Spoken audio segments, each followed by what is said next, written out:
বর্তমানে সবথেকে বেশি যে প্রশ্নটা পাওয়া যায় সোশ্যাল মিডিয়া ঘাঁটলে এবং আমাকে অনেকে মেসেজ করে প্রশ্নটা পর্যন্ত করে, সেটা হচ্ছে যে যদি বিদেশে আসতেই হয় তাহলে কোন টাইমে আসাটা সবথেকে বেশি উপযোগী এবং সবথেকে বেশি বাজেট ফ্রেন্ডলি? সেটা কি আন্ডার গ্র্যাজুয়েট নাকি মাস্টার্স? তো এই বিষয়টা আসলে নির্ভর করে কয়েকটা কমপ্লিকেটেড বিষয়ের সমষ্টির উপর। আপনি যেকোনো একটা বিষয়কে দিয়ে এটা ডিফাইন করতে পারবেন না। প্রথম যে পয়েন্টটা নিয়ে আপনাকে অবশ্যই ডিসকাস করতে হবে সেটা হচ্ছে আপনার বাজেট। অর্থাৎ আপনি ঠিক কতটা খরচ করতে পারবেন আপনার এই একটা শিক্ষার পেছনে। কারণ আমরা জানি যে আমাদের আন্ডার গ্র্যাজুয়েট সাধারণত ৩ থেকে ৪ বছরের হয়ে থাকে। ও মোস্ট অফ দ্য প্লেসে ৪ বছরেরই হয়ে থাকে এবং আমাদের পোস্ট গ্র্যাজুয়েট বা মাস্টার্স যেটা আছে সেটা হয়ে থাকে সাধারণত ১ বছরের এবং আমেরিকা, কানাডার দিকে ২ বছরের হয়ে থাকে।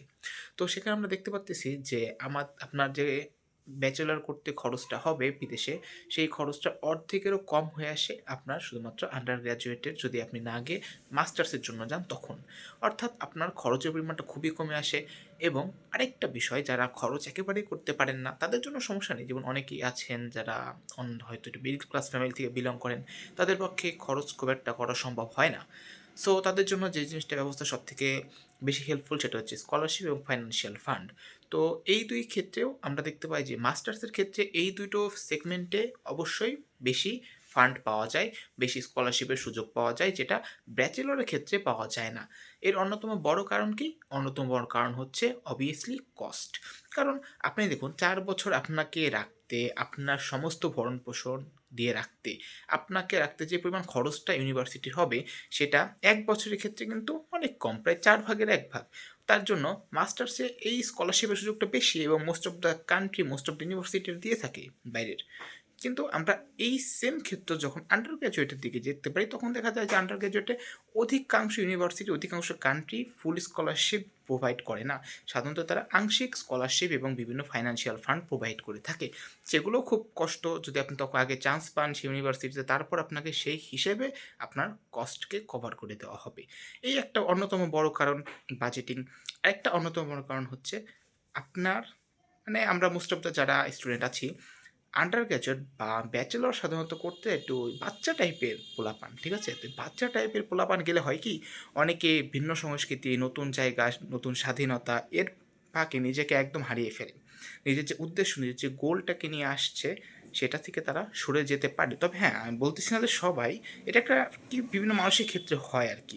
তবে এমন না যে সবাই বা আপনি গেলে আপনিও যে ওরকম হয়ে যাবেন এরকম কোনো নিয়ম না। অনেকে তো আছে একদম মানে আপনি জন্মের পর তাকে ছেড়ে দিলেও তারা সেখান থেকে একটা ভালো কিছু করে বের হবে, ঠিক আছে? তো ওইসব আমরা পয়েন্টগুলোকে বাদ রেখে আমরা সর্বসাধারণের কথা যদি চিন্তা করি, মোস্ট অফ দ্য কেস এটা দেখা যায় যে তারা নিজেদের গোল থেকে, নিজেদের লক্ষ্য থেকে তারা সরে আসে। কেন সরে আসে? তারা নতুন একটা পরিবেশের সাথে মানিয়ে নিতে, নতুন একটা পরিবেশের সাথে মানিয়ে নিতে সময় লাগে এবং সেই সময়টাতে তারা অন্যরকম হয়ে যেতেই পারে। সেটা খুব একটা অসম্ভব, খুব একটা বড় বা খুব একটা ভয় পাওয়ার মতো কোনো বিষয়ও না। আর মাস্টার্স যারা করতে যায় অবভিয়াসলি তাদের একটা বয়স হয়েছে, তাদের মধ্যে ম্যাচিউরিটিটা আসে, দায়িত্ববোধ এবং অন্যান্য জিনিসগুলো তাদের মধ্যে আসে। তো সেখানে দেখা যায় যে মাস্টার্সে যারা করতে আসে তাদের জন্য এই ফ্যাসিলিটিটা বেশি, যারা নিজেদেরকে নিজেরা কন্ট্রোল করতে পারে। কিন্তু আন্ডার গ্র্যাজুয়েটে এই ফ্যাসিলিটির পরিমাণটা একেবারেই কম থাকে। তো এই হচ্ছে আরেকটা কারণ। এবং ৩ নম্বর আরেকটা পয়েন্ট সেটা হচ্ছে অনেকে আর কি ব্যাচেলর টাইমে বাবা-মা এবং পরিবার থেকে এই বাইরে যাওয়ার পারমিশনটাই দিতে চায় না। তো এটা আপনার সম্পূর্ণ আপনার পরিবারের এবং আপনার ব্যক্তিগত ব্যাপার। কারণ আপনার পরিবার হয়তো একটা জিনিসকে পছন্দ নাই করতে পারে, তবে অন্য একজনের পরিবার থেকে হয়তো সেই জিনিসটার ছাড় আছে। এবং অনেকের ক্ষেত্রে দেখা যায় না যে তার পরিবার বর্গের কেউ হয়তো ওই দেশে আগে থেকে স্টে করছে। ফলে তার জন্য তার পরিবারের সেই জিনিসটার একটা বিশ্বাসের জায়গা তৈরি হয় এবং তারা সেখানে অবভিয়াসলি তাদের সন্তানদেরকে যেতে দিতে পারে। তো এটা হচ্ছে আন্ডার গ্র্যাজুয়েট এবং মাস্টার্সের ক্ষেত্রে কোনটা আপনার জন্য উপযোগী সেটা খুঁজে বের করার মূল যে ভিডিওটা নিয়ে আপনারা অনেকবার রিকোয়েস্ট করছেন সেটার ভিডিও। এবং আপনারা যদি চান এই বিষয়ে আরও বিস্তারিত ভিডিও আসবে তাহলে সেটা আসবে। আমি সাধারণত আপনাদের জন্য এই শর্ট টাইপের মানে ছোটো ছোটো ভিডিওই করে থাকি, কারণ একটা ভিডিও যদি প্রায় 10 থেকে 15 মিনিটের লং হয় সেটা দেখতে আপনাদের অবশ্যই একটা সময় যাবে এবং সময় তো সবার কাছেই ভ্যালুয়েবল এবং আমারও ব্যস্ততা থাকে অনেক বেশি। এর জন্য ভিডিও করার সময়টা আমি খুব কম পাই।